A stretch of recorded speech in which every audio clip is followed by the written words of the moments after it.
Hi, here we will discuss about third approach, which is using static synchronized method for implementing the synchronization in Java multithreading.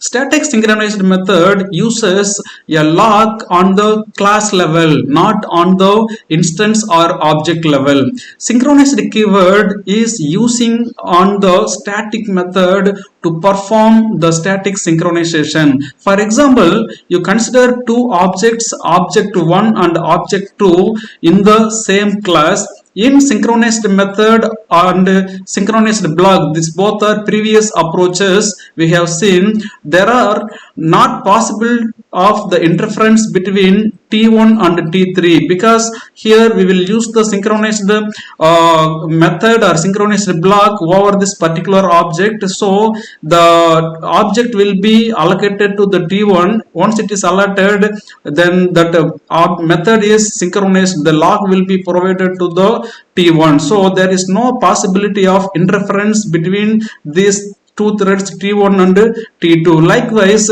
if you use same previous method, synchronized method or synchronized block, same scenario will be here also for the object 2. So T3 once got the object, then a lock will be provided to the T3 based upon the object level. Then the T4 cannot access this object. But you see, the T1 can access the object 2 or T2 can access the object 2. Likewise, T3 can access the object 1, T4 can access the object 1 because there is no locks provided based upon these different threads. So that should not be happen. Okay, here. So that can be solved by using static synchronization approach.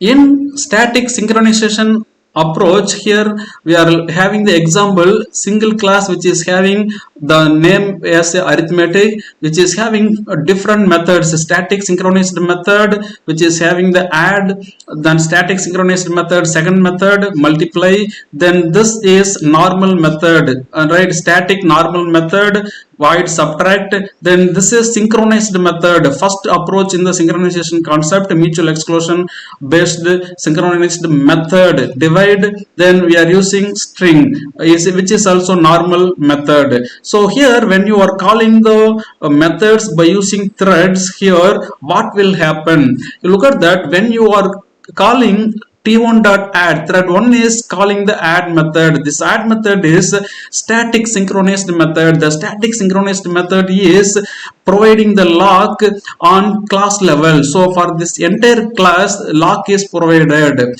Okay, so it attains the class level lock of arithmetic class. Then T2 dot multiply. So multiply is also here static synchronized. So another lock is provided right to the thread T2 to start the execution of multiply because it is a static synchronized method. But here T1 is already got the class level lock. Okay, so if you look at that, the lock is provided here for this add method which is carrying by the T1. So T1 got the class level lock for the arithmetic. So when again one more static synchronized method is trying to access the same class level lock, then it has to wait until the completion of the T1 which is carrying the add method. So the class level lock will not be provided now to the thread number 2, right? And again you are looking this thread 3 is trying to access the multiply method, but it has to wait, right, to get the class level lock because the T1 is using the class level lock as of now, right? Then T4 is calling the subtract method. Subtract method is normal static method. It need not to wait. It will access the control of the static method, right, to start the execution. And also thread 5 is accessing the divide method.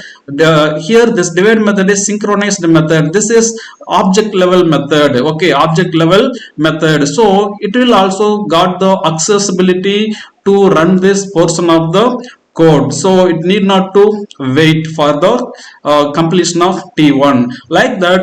Then name is accessing by the thread number 6, which is a normal method, right? This is also will be executed before the completion of thread t1. So from this what you should observe that if you call the method which is static synchronized method, then this will alert the log based upon the class level. So when another thread is also using the static synchronized method, that cannot start the execution until the completion of currently running thread which is having static synchronized log. Okay, that is the thing. If any other methods are based upon the threads, then those threads will start the execution without considering the class level log. Okay, that is the main observation we should consider from this example. As usual, I am using the multiplication table to print my expected output is ninth table to print for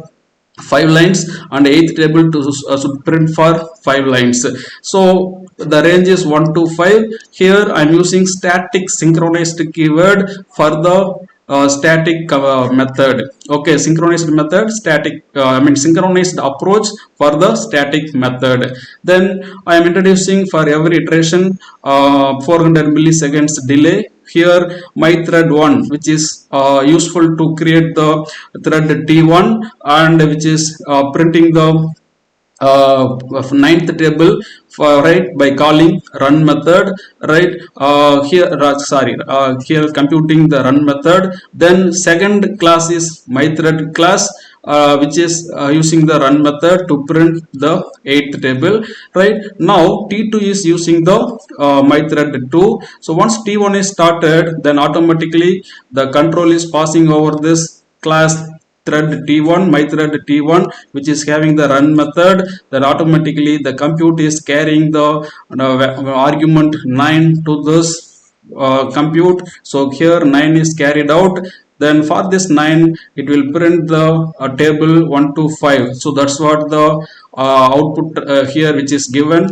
Then once it is completed, then that object is released, right? So t2 is starting. So once t2 is starting, the this run method will execute. This run method is having the compute method. Then it will carry the 8 as a argument here, which is carrying out here. So 8 is the value. Then for 8 1 to 5 number of iteration, it will print the multiplication table for the 8. Okay, so that's what the output which is given here. So static synchronized method is giving the log based upon class level than the previous two methods. Thanks for watching.